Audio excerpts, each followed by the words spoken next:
Salut à tous. Aujourd'hui, c'est le 26 juillet 2020.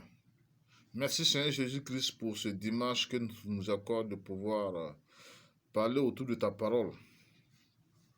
Frères et sœurs, il est temps pour nous de savoir comment se déroule le jugement de Dieu. Parce que le déroulement du jugement de Dieu que nous présentent les églises et les religions euh, est différent du jugement que nous présente la parole de Dieu, la Bible.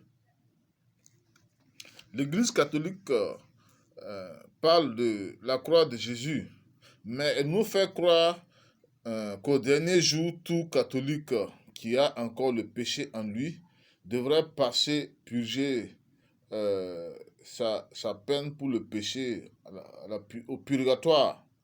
Et qu'après, à la fin de cette purge au purgatoire, il sortira pour aller vivre au paradis avec Christ.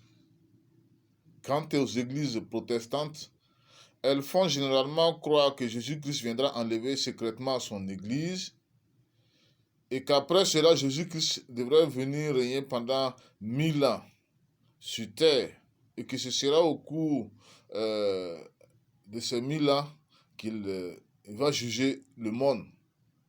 Et certaines églises protestantes également, euh, parmi euh, les églises que nous voyons dans le monde, disent qu'après l'enlèvement, il y aura un temps de 7 ans où tous ceux qui ne seront pas parmi le premier enlèvement vont passer une tribulation et que si pendant la tribulation les gens ne se répandent pas de leurs péchés, à la fin de ces 7 ans, Jésus-Christ sera obligé de les jeter au feu. Pour ce qui est de la religion musulmane,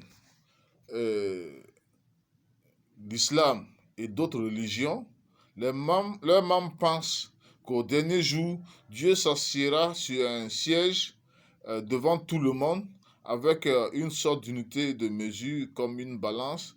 Et si Dieu pèse les actions de chacun, si Dieu constate que les bonnes actions sont plus nombreuses que les mauvaises actions, alors ce dernier est qualifié pour aller vivre au paradis.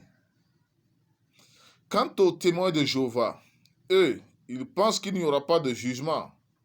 Parce que selon eux, Dieu va ôter tous les méchants de ce monde et que tous les justes vont se réinstaller dans ce monde sur lequel nous marchons pour vivre, pour rester éternellement. Attention à ces fausses doctrines sur le jugement de Dieu, car elles ne sont pas fondées sur la Bible. Voici un indice pour comprendre que Dieu juge le monde avant l'enlèvement. Vous savez, Jésus-Christ a bien été jugé dans le temps de trouble de sa vie, de son corps, avant d'être enlevé, après sa résurrection. Comprenez aussi bien qu'il n'y aura pas de purgatoire ou qu'il n'y aura pas de balance pour peser les actions de chacun avant de les emmener au paradis. Regardons bien ce qui s'était passé au temps de Noé et de Lot, qui sont des références qui se sont passées pour nous montrer ce qui va se dérouler avant le retour de Christ au dernier jour. C'est-à-dire que cela nous donne les détails sur le jugement de Dieu. Car Dieu nous montre que ce qui s'était passé au temps de Lot et de Noé doit se produire avant le retour de Christ qui marquera la fin. Jésus-Christ, le Dieu de la Bible, avait envoyé ses fidèles serviteurs pour leur parler à travers la construction qui a pris 120 ans et à travers la manière de Lot qui était irréprochable dans sa vie, qui constituait des jugements de Dieu. Mais ces gens méprisaient et se moquaient des envoyés du Dieu de la Bible. Et le jour où Dieu décida de déverser sa colère, ceux qui n'avaient pas prêté attention aux messagers de Dieu ont tous péri par l'eau ou par le feu. Et c'est bien ce qui se déroule encore aujourd'hui avec ce monde. Jésus-Christ se sert des fils de Dieu pour parler au monde chaque jour, afin que les gens se détournent de leurs péchés. Mais les gens se moquent de ceux qui disent la vérité. Dans le livre de Deutéronome, nous voyons que Jésus-Christ avait donné un signe qui montrait qu'il jugeait son peuple, Israël. Le Dieu de la Bible avait annoncé par un signe de jugement qui serait des fléaux et les ennemis qui allaient venir s'emparer d'Israël pour le frapper. Aujourd'hui encore, Jésus-Christ a laissé le monde du péché et le monde de la mort rentrer dans les églises locales.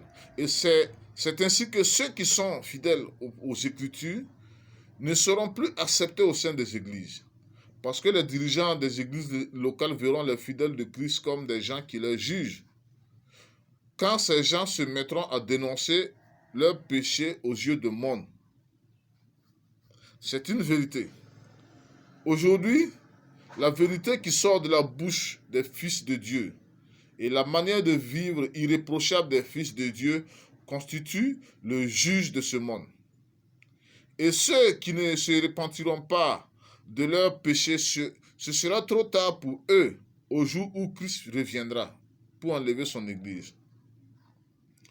C'est-à-dire qu'aujourd'hui, c'est aujourd'hui que Dieu est en train de juger ce monde.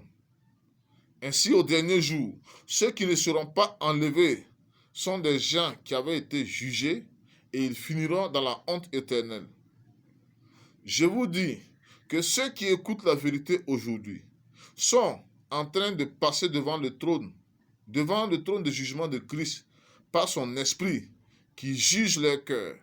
Car la parole de Dieu juge, comme le montre Hébreux 4, le verset 12 à 13. Si quelqu'un est sauvé et qu'il écoute la vérité, il sait très bien que Dieu ne va pas le condamner au dernier jour. Par contre, celui qui n'a pas le pardon de Dieu à travers Christ en lui, il sait très bien qu'en écoutant la vérité, il est destiné à la condamnation éternelle. Seigneur Jésus-Christ, sauve ton peuple de ce jugement avant ton retour au dernier jour. Amen.